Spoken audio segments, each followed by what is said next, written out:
So hello my dear students, welcome back to my YouTube channel SB study classes 9335 पर।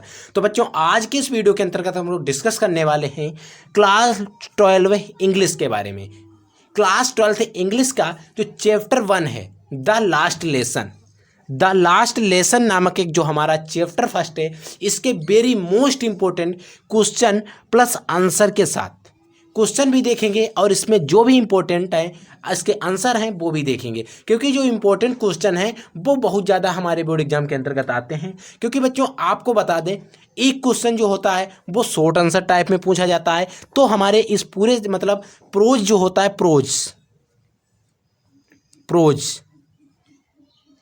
तो बच्चों pros से हमारे टोटल जो होते हैं 15 नंबर के क्वेश्चन पूछे जाते हैं, वो भी क्वेश्चन आंसर पूछे जाते हैं। इसमें क्या होता है कि 4-4 नंबर के 2 शॉर्ट आंसर टाइप क्वेश्चन पूछे जाते हैं, इनके लिए हमको 8 अंक दिए जाते हैं। और एक क्वेश्चन हमसे एकदम लॉन्ग एकदम बड़ा पूछा जाता है, जिसके लिए हमसे 7 नंबर दिए जाते हैं। एक क्वेश्चन पूछा जाता है और ये 7 नंबर का होता है, इसके लिए हमें 7 नंबर दिए जाते हैं। तो 8 और 7 अगर हम बात करें तो टोटल एक क्वेश्चन और एक चैप्टर जो होता है, ये पूरा प्रोज का जो हमारा पोर्शन है ये 15 नंबर का है। तो इसमें हम जो लास्ट लेसन नामक एक चैप्टर है उसके बारे में डिस्कस करेंगे। तो पहले हम इस लास्ट लेसन के बारे में समझ लेते हैं। तो बच्चों, जो लास्ट लेसन एक चैप्टर है, इसमें क्या हुआ है, फ्रेंच भाषा और डॉक्टर एम हेमल के बारे में डिस्कस किया गया है। क्योंकि इसमें क्या हुआ कि जो फ्रेंच भाषा थी वो देशभक्त के प्रति यहाँ पर जो है एक चैप्टर है पूरा निरूपित है। ठीक है, तो इसमें क्या हुआ कि एक डॉक्टर एम हेमल जो थे और उनका एक छात्र था, उनके बीच की एक कहानी है। इसमें होता है क्या है कि फ्रेंच भाषा जो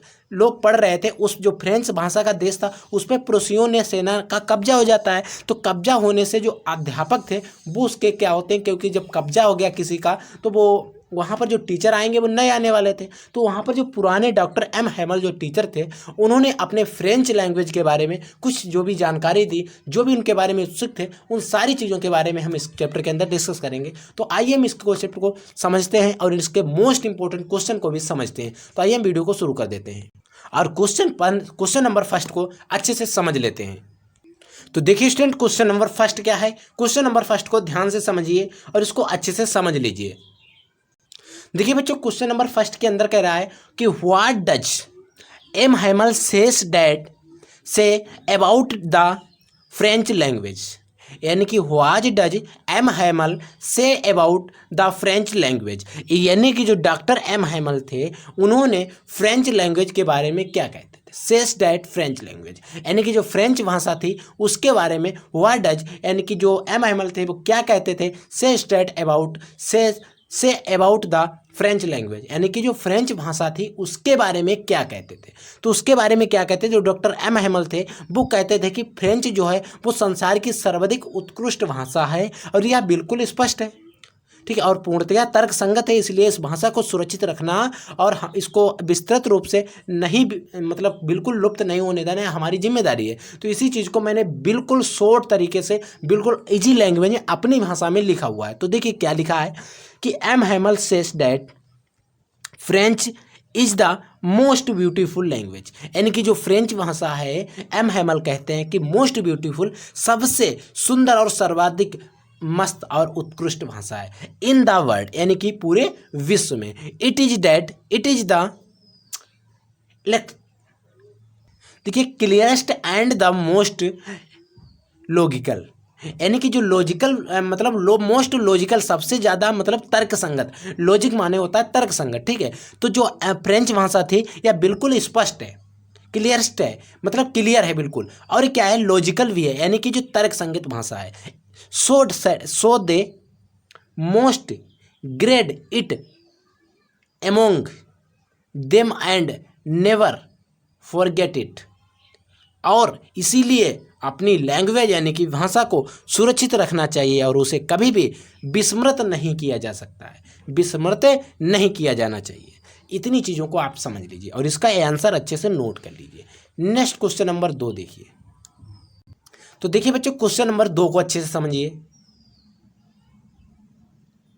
देखिए बच्चों, क्वेश्चन नंबर 2 कह रहा है कि how did French feeling about M Hamel and school change, यानी कि जो एम हेमल थे वो स्कूल के बारे में फ्रेंच भावनाओं को किस प्रकार परिवर्तन आया। यानी कि जो एम हेमल थे और स्कूल के बारे में, फ्रेंच भावनाओं जो थी उनके बारे में किस प्रकार परिवर्तन आया, यानी कि चेंज हुआ। तो देखिए, जो एम हैमल थे, फ्रेंच जो भाषा थी, फ्रांस की फ्रेंच भाषा के पाठ को बड़े ध्यान से सुनता था।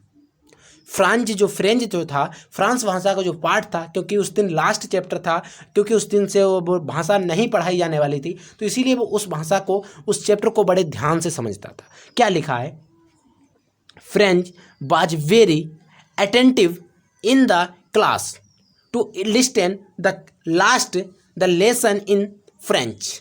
यानी कि जो फ्रेंच लैंग्वेज थी, जो फ्रेंच भाषा थी, उसके पाठ को बड़े ध्यान से सुनता था।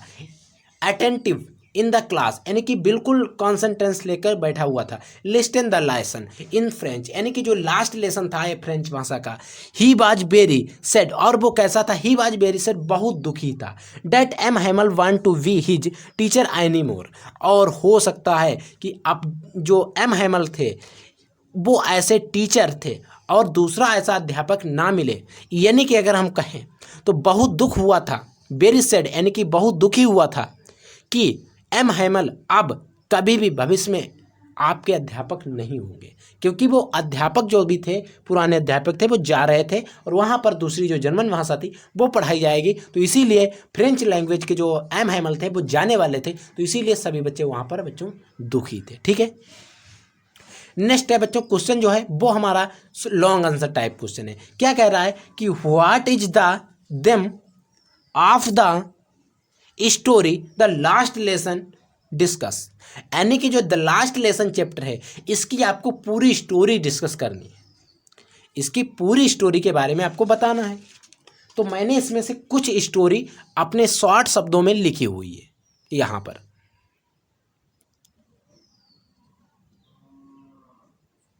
आप लोग देख सकते हैं बच्चों। तो इस स्टोरी को, इस क्वेश्चन को आप स्क्रीनशॉट ले सकते हैं और इतना आप लिख सकते हैं, क्योंकि ये जो है, क्योंकि यहाँ पर जो क्वेश्चन जो आएगा वो आपको लगभग 80 वर्ड के अंदर लिखना होगा। तो 80 वर्ड में अगर आपको 7 नंबर चाहिए तो आपको कुछ मेहनत करनी पड़ेगी। तो देखिए बच्चों, बात आती है कि लॉन्ग क्वेश्चन का इतना बड़ा हम आंसर कैसे याद रखेंगे।